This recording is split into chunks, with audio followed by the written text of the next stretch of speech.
Salut à tous, on est en pleine canicule, il fait 39 degrés, département pas très loin de l'Île-de-France. Je suis avec quelques collègues à moi, dont Papy Gracheux et Filou. Et puis là, après quelques cibles pas terribles que je vais vous montrer, hop, je vais vous faire un petit live pour montrer que même dans des conditions pas terribles, je suis avec l'Equinox, vous voyez, hop, il est là. Et là, j'avais fait une douille, un anneau, et puis un espèce de bouton, bref. Et là, j'attendais la bonne cible pour faire le live, donc je sais, je triche. Regardez, donc on creuse vraiment dans, si vous voulez, dans quelque chose de très très dur, on va pas très profond. Et là, regardez, hop, elle est là.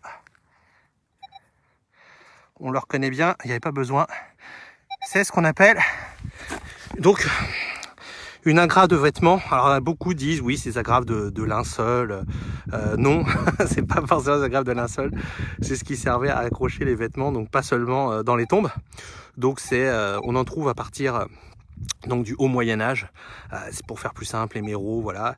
Et voilà, c'est ce qui fait un petit peu la transition entre la fibule et le bouton, pour faire simple encore une fois. Donc c'est une très très belle trouvaille et c'est très joli. Elle sera remise au propriétaire du terrain comme d'habitude. C'est une trouvaille qui peut intéresser l'art, l'archéologie et l'histoire. Donc même par 40 degrés, vous voyez, on peut détecter. Bon, on a beaucoup d'eau pour se maintenir au frais.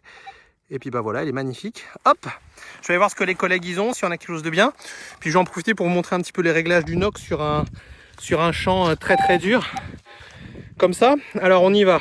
Qu'est-ce que j'ai fait? Je me suis mis en mode tracking parce que l'endroit est un petit peu bizarre au niveau de l'effet de sol. Il y a des endroits qui sont un petit peu différents. Donc là, je voulais vraiment tester, voir si j'avais de meilleurs résultats. Là, je viens de passer en tracking il y a 5 minutes. Bon, on va dire que c'est pas mal. Le résultat, je me suis mis en mode parc 1 parce que l'endroit est assez pollué quand même. Il y a beaucoup de cailloux, de pierres qui sonnent. Donc là, en parc 1, on voit surtout de la basse fréquence. Mais là, on s'en moque un petit peu parce que le terrain est tellement dur que tout simplement, on va pas aller très profond. Donc de toute façon, les cibles qui sont peu conductrices en limite de détection, où il faudrait mettre plutôt une fréquence plus haute, c'est-à-dire en mode 2 par exemple, on s'en moque un petit peu vu qu'on va aller pas très profond. Donc je mets le mode 1 en mode parc, ça limite vraiment les faux signaux. Et on a aussi, regardez, on a ça. Quand vous passez là-dessus, entendez, ça fait de l'aigu même avec les basses fréquences, ça fait des faux signaux. Donc pour limiter les interférences, je reste en mode 1, le mode tracking aussi. Et puis la puissance, vous pourrez voir que là, je suis à 23 sur 25, donc il reste stable quand même.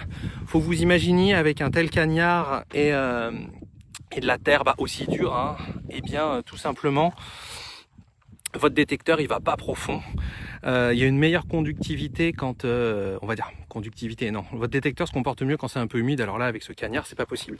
Donc là, vous restez en mode 1, que ce soit, moi j'ai préféré le mode parc, mais vous pouvez mettre en champ 1, ça envoie plus des basses fréquences. Ensuite, au niveau des réglages, hop, le son on s'en fout. Et moi, je reste toujours en 2 tons. Et après, réactivité, je me suis mis à la recovery speed en quelque chose de tout à fait normal. Et puis là, voilà. Donc, voilà pour le réglage. Donc, on ne regrette pas d'être sorti, on ne sera pas bourdouille. Et puis une jolie agrafe pour le moment. Vous voyez, elle est là. Hop, sympa. Et bonne journée à tous pour ceux surtout qui ont le courage de sortir.